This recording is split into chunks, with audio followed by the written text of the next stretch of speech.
Alright, today we're going to talk about race ski mounting.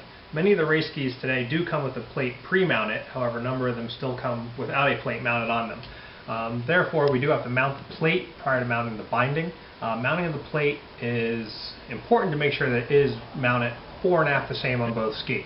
So normally we typically take the tape measure and we do a measurement on our skis to make sure that the plate is going on in the same spot. I've already done the first ski here. I'm going to do the other one here to give you the example. The jig is already on the ski. We just have to select the holes that we are using for this particular ski and basically drill the holes that are appropriate to mount the plate down on the ski.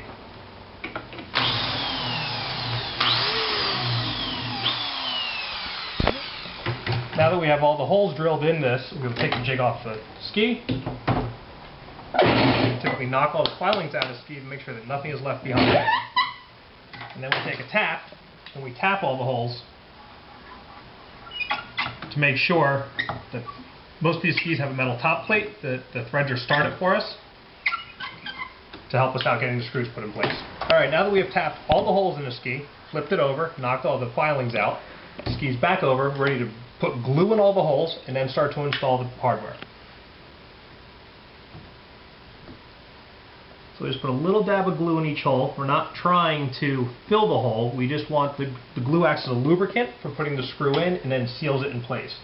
We then have to mount a specific amount of screws in different places. Now that we are installing these screws, the head plate / fisher plate mount pretty much the same way for us. And there's a lot of hardware involved in all of these. There's 20 bolts just to hold the plate on the ski alone, so it's not like it's a quick, easy job by any means.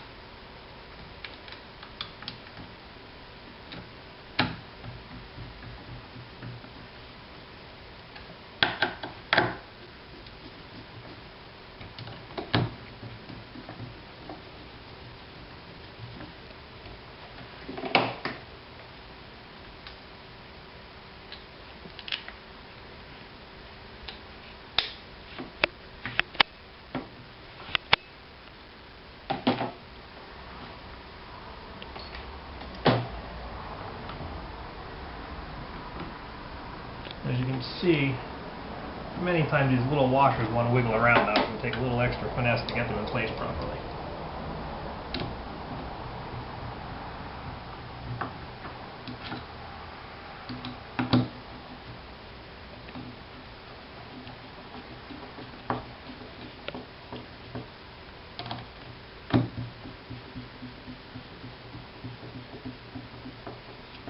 That's the first step of getting the plate mounted to the ski. The next step involved now is finally putting the holes into the plate for the binding. The jig we preset to a dimension that is dependent on the skier's boot sole length. This one happens to be for 300 millimeters. So next we basically just line the jig up. I always like using a metal straight edge to make sure that I'm actually over the center mark of the ski. And then of course I measure, so I know how far the jig is for when I move it over to the other ski. So then again, we just have to drill the proper holes.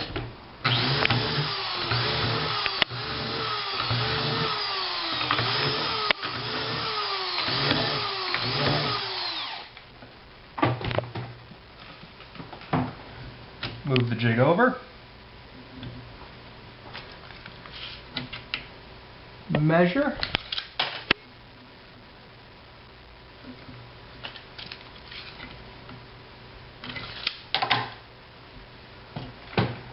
And drill our set of holes again.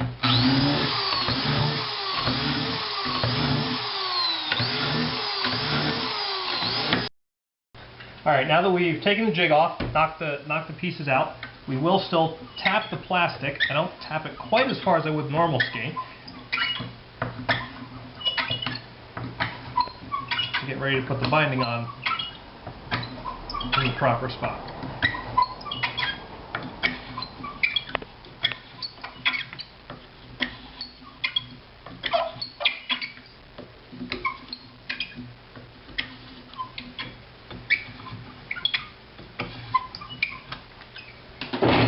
again we knock the pieces out. Alright, now we're going to talk about mounting the binding. One of the other things that is involved with race binding typically is lift. Lift is an extra amount of shim that we place under the binding to help increase leverage on the ski, to allow a skier to be able to get the ski over further up on edge and to allow the ski to initiate easier. Most of the time we do a difference of 2 millimeters between the toe and the heel.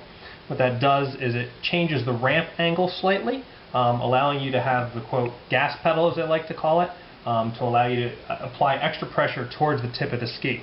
The big thing with doing lift is the fact that all the bolts that come into binding have to be changed to a specific length depending on the amount of lift that is used. When we do lift a ski, we try to achieve the maximum of 50 millimeters of height, which is the total thickness of the ski and binding put together. We have a gauge here, which we use, which determines how close we can get. This one, we're within a couple of millimeters of achieving 50, which is what we like to see. On the heel, when I tighten this down, this thing will just about fit, thereby knowing that we are up as high as we can go. Alright, glue is not completely necessary here. I still like using a little bit of it to help lock the screw, so to say, and again it helps that little bit of lubrication of when the screw is being threaded into the hole.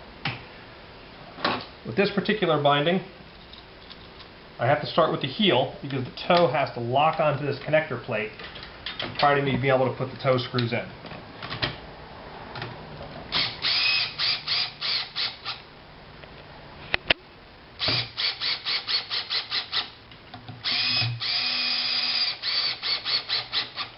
Here I'm just using a screw gun to send the screws down pretty far, but not tighten them up quite all the way. The toe now, I have to line up to the right distance for the boot sole length. This screw, we never put in with a screw gun because your chances of stripping a center screw with a screw gun are very high compared to a normal side screw. Then line the toe up.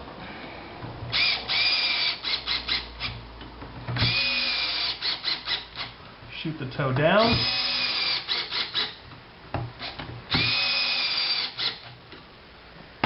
Then go back through and make sure all screws are properly tightened by hand.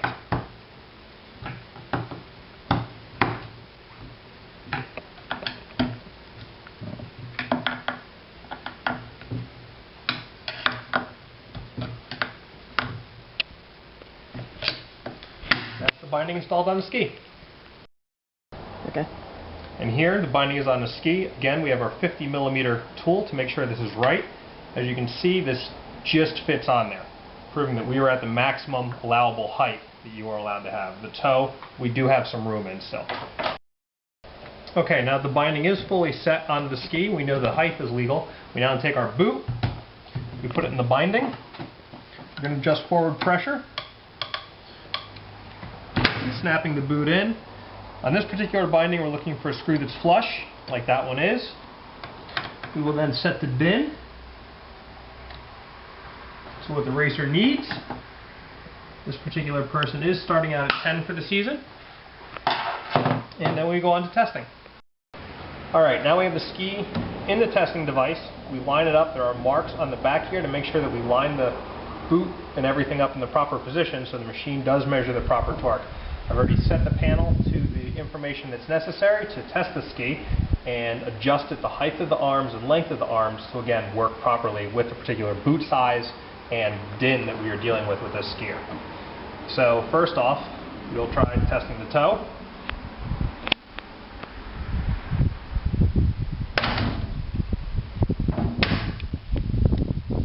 That number was very good, within the range that's necessary.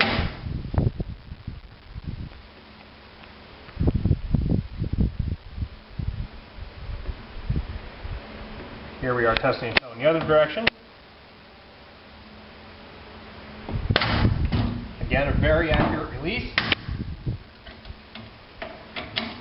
And now we test forward on the ski.